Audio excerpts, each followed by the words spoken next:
Hi guys, it's Aoife from Words of Clover and I'm here to do my September reading wrap up. I had quite a good reading month in September. So the first book I want to talk about is Severance by Ling Ma. This is a really interesting book that might not be for everyone, particularly around the time we've been living in the past couple of years, but this actually focuses on a young woman who's living in New York during a pandemic. And in this pandemic, people end up getting this type of virus, which means that they end up kind of repeating the same kind of activities and the same kind of day-to-day routine they're used to. It can be different for like every person, but it's almost like as if they become almost like zombie-like in nature, where they're just repeating things again and again. They stop taking care of themselves, you know, they stop showering, they stop eating, and you know, they stop communicating with people, and eventually their bodies just give out. So we are following this all from the point of view of a young woman who, as I said, is in New York. I think she is in her late 20s or her early 30s, and she just works this office job. And she ends up staying in New York when a lot of people decide to leave, and she's just basically watching the city just slowly kind of shut down and become empty. And it's so eerie, and some of it is so like similar to like what we have gone through, like things just around people wearing masks, like going in on like public transport wearing masks, things around fashion and masks, and people kind of trying to show their little bit of personalities through the masks they are wearing, the patterns on them. I really enjoy this. I found it really engrossing. It's not too long. It does have a little bit of an open ending, and I did feel like I wanted more at the end, but that was just because I was enjoying the story so much. I just really liked where this one was going, and I would have actually liked to have explored more with this character, more cities, and how people were coping in different like areas of the United States. That would have been super interesting to know. So I gave this a 4 out of 5 stars. The next book I read was actually from my TBR jar that I did last year. I'm actually going to do another TBR round of TBR jar picks very soon. And that was True to the Highlander by Barbara Longley. Now this one actually ended up being much better than I expected it to be. So in this book we were following a character called Eloisa, and she like lives in our world, modern day America. She works at a Renaissance fair, and one day when she's at this fair, she's just kind of finishing up for the night, and she ends up talking to the fair's fortune teller, kind of like a psychic lady, and somehow through the magic of this woman she ends up being transported back into like 1500s Scotland, and she is kind of she's taken into the care of this Scottish lord, and they start obviously to fall in love with each other. And she knows from what she was told by this fortune teller that she might be the key to saving his life. That's why she needed to be sent back, because she is the person who will be able to save this man's life. As I said, this actually ended up being much more like way better than I expected it to be. There are a lot of similarities to Outlander, like there can't not be with the type of story it is, though this one is definitely less dense, less there's less kind of, I guess, upsetting content in this one. There is still kind of like threats to like her safety, there's threats of sexual assault by people, so that is still there, but there's none of the graphic nature that I would have seen in Outlander in this book. So if you're looking for something that's like not as long, and also maybe a little bit lighter with a little bit more like in your face magic as well, and this one might be a good one to try out. I will say one thing that irritated me about this book is Eloisa, the main character. She's good at everything. Like she knows how to like, she's a really good musician, but then she also knows how to like hunt and use like a bow and arrow, because she grew up on her family's like reserve. She is part Native American, and she grew up with her cousins and her uncles and stuff. She was taught how to use like bow and arrow, and then she also knows a lot about medicine, like medicinal herbs and plants and stuff, because of her grandmother. And I just felt all of it combined too much of a coincidence, and it kind of like irritated me that she was just good at everything. There was also some deaf character representation in this that I really enjoyed, and she tried to help a young character who was deaf, and she ended up teaching him sign language, and she ended up teaching a lot of other people sign language, and they learned the benefit of being able to communicate in this way as well. And I just really loved that kind of inclusion for the character, that you know, he was able to communicate with people finally, and then in turn other people were able to learn how to communicate with him. And yeah, that was just really nice. Though I will say, this might be a spoiler, he does get magically healed at the end of it, and I don't know how, like, you know, someone in the deaf community might feel about that. Other thing, as I said, the character is part Native American in this, and there's a lot of around her, like her, I guess, tribe and her culture and her family and traditions and stuff like that, but I don't believe that this is own voices, so I have no idea if that is correct. Like what is in this book is correct. I have no idea. I'm surprised. 4 to 5 stars, and I'm actually going to continue on with the series, and we kind of follow other characters as they get older as well in the series, which will be really, really fun, and it all has a time travel element to it, so I'm looking forward to continuing on and reading more. The next book I read was Shadow Captain by Alastair Reynolds. This is the second book in their Avenger trilogy, and it is basically a space adventure that is like kind of like pirates in space, and we are following 2 sisters called Adrana and Arafura. As they run away from home, they end up boarding this ship, and through a series of events they end up kind of becoming mercenaries in space.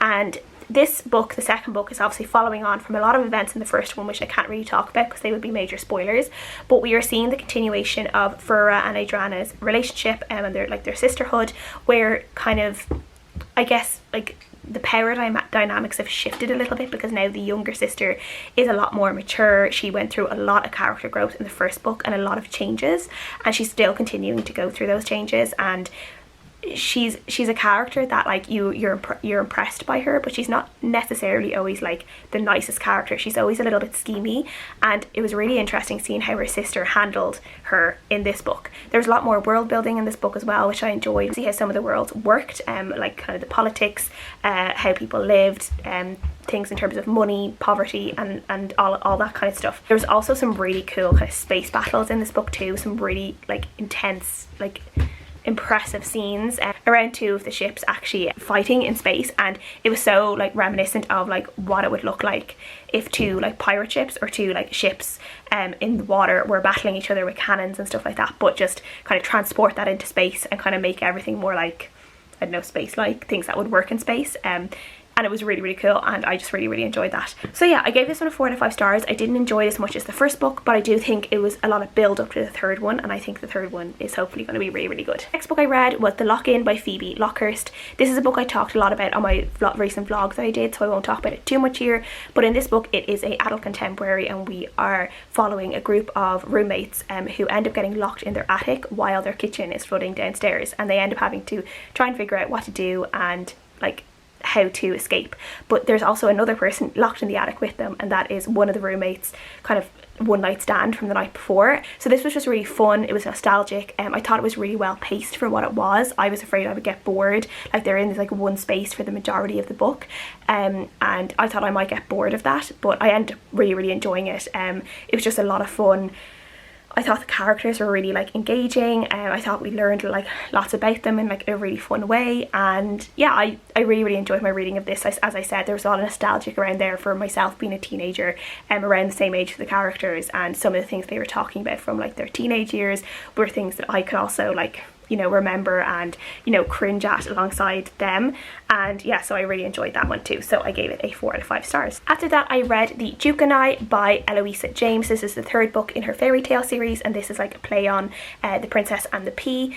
So this book we are following a character called Olivia, who from even before she was born, she has been engaged to the son of her father's best friend because of some pact they made when they were children, and it would be like a step up for her in the world. I think she would become a marquess or a duchess, so like this would be really, really good for her family. The only thing is, like, she doesn't love this guy.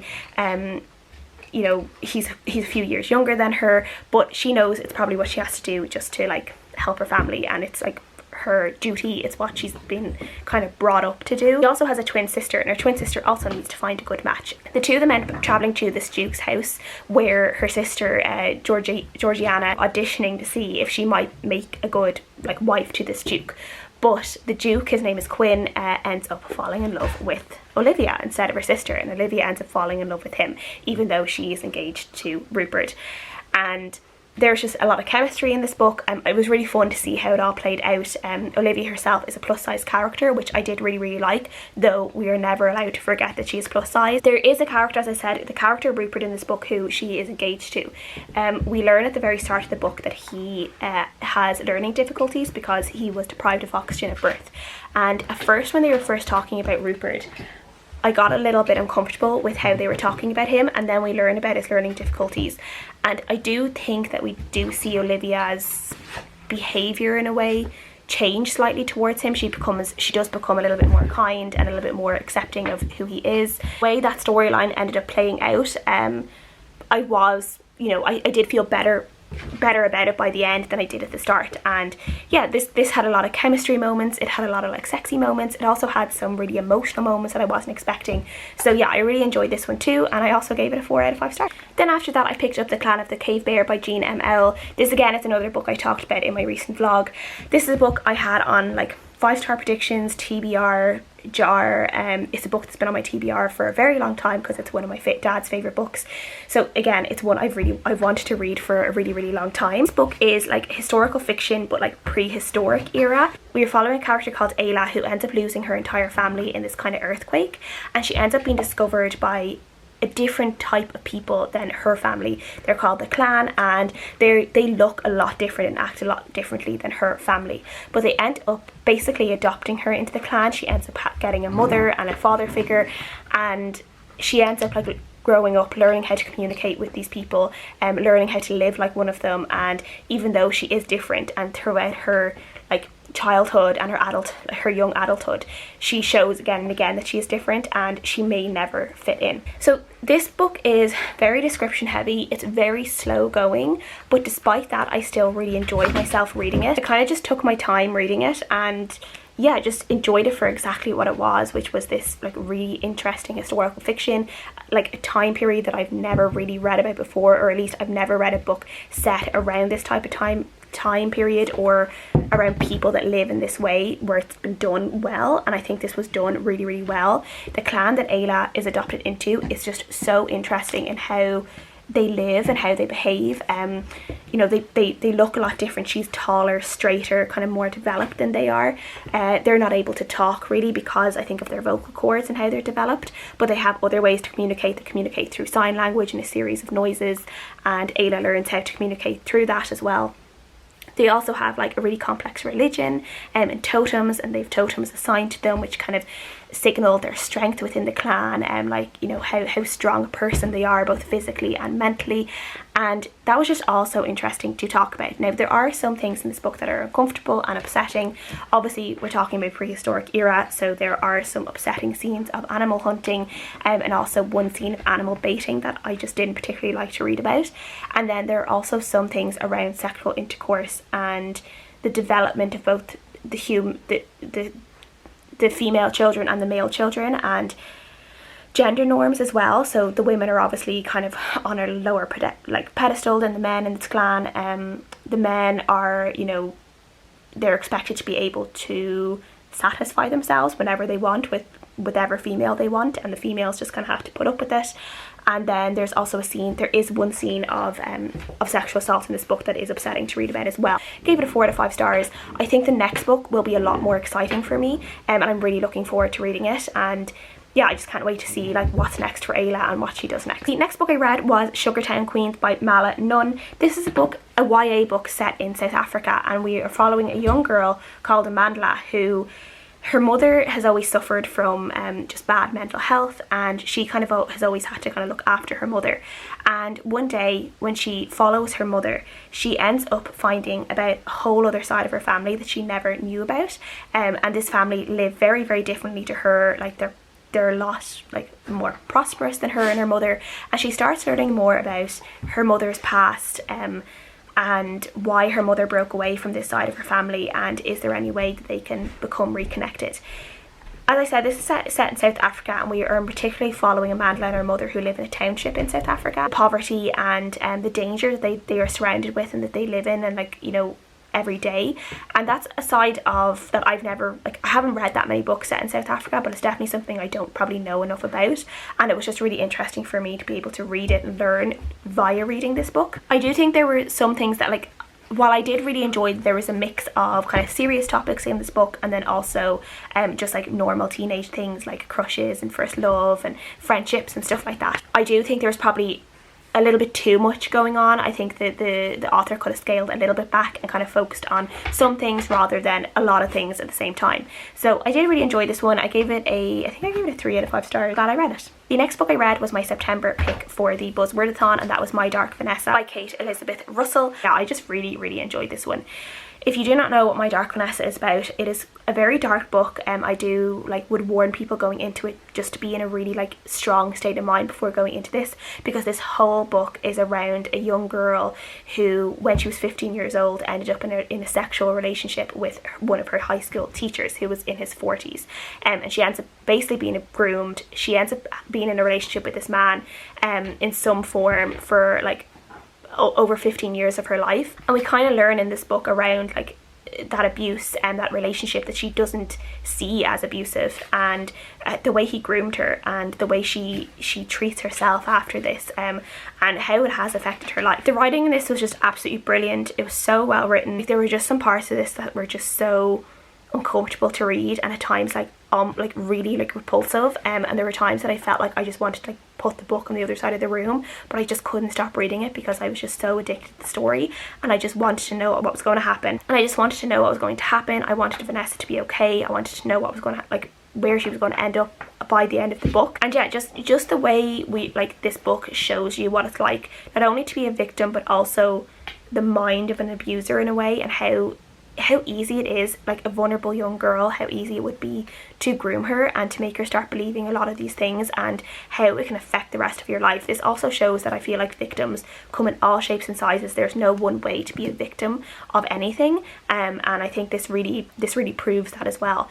There are some really infuriating moments in this book around victim blaming, in terms of particularly how her school handled some of the rumours at the time. How they treated her was just absolutely despicable and very hard to read.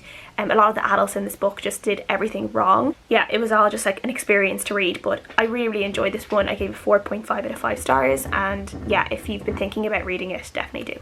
So the next book I read, this is the second last book I'm going to talk about, is Felix Ever After by Kacen, Callender. This is a book I read for Lauren in the Books Patreon book club, and I'm glad I finally got around to reading this because I've heard so much great hype about this book for a really long time. So in this book we are following Felix, who is a trans boy, identifies as a trans boy at the start of the book, but kind of deals with, kind of explores his identity through the book, and before finding a label that he feels right with. And at the start of this book, someone in Felix's school ends up dead naming him in front of the school and putting up a gallery of pictures before his transition, which is obviously really harmful to Felix and really upsetting. And Felix ends up on this mission to find out who did this, and ends up catfishing a suspect, someone he suspects of doing this, ends up catfishing them, wanting to kind of get some sort of secret that he can then use to almost do something similar to them. And then through all of this, Felix is just dealing with things around, as I said, his identity, parental relationships, his own friendships, and yeah, just a lot of things that you deal with when you're a teenager, and things are just a little bit more, some things are a little bit more painful and harder for Felix because he is trans, and because he does face a lot of prejudice and transphobia from people who should support him. This was just really fun. I think it was a really good summer book. I think it's actually quite a good summer autumn transitional book as well. Obviously this is really queer. A majority of Felix's friends and the people he associates himself with all fall somewhere on the LGBTQIA spectrum. One of the things I really loved about this book is how Felix relied on not only online resources and things to try and help him with his identity, but he also went out and went to community centres, went to local LGBTQ, an LGBT centre, to go to talks and to talk to other people that might relate to what he was going through. And I just really loved that in the book, to show that those type of resources are so important for people, and in particularly young people who might not have people in their family supporting them. Now I will say Felix's dad was very supportive, though not always as supportive as Felix wanted him to be, and I do think Felix was a little bit impatient at times with his dad, and I felt for his dad a lot because you could see his dad was trying. He just wasn't 100% there all the way yet, and Felix would just fly off the handle with him without giving him the benefit of the doubt sometimes. And I do think part of that is just being a teenager, and you're going to be hormonal, and you're going to be fly off the wall for these things because that's what teenagers do. But yeah, I did feel really sorry for his dad sometimes. The catfish relationship in this book was actually the weakest part for me, and I do feel we had this build up of this character, and this character ended up becoming softer and more vulnerable and nicer as we learned more about them. And then all of a sudden they became a little bit more almost not a villain, but they showed some side of themselves that like just didn't make sense for everything else that we had learned about them, and I just felt it was done just to make other parts of the story happen at the end, and this character was kind of destroyed.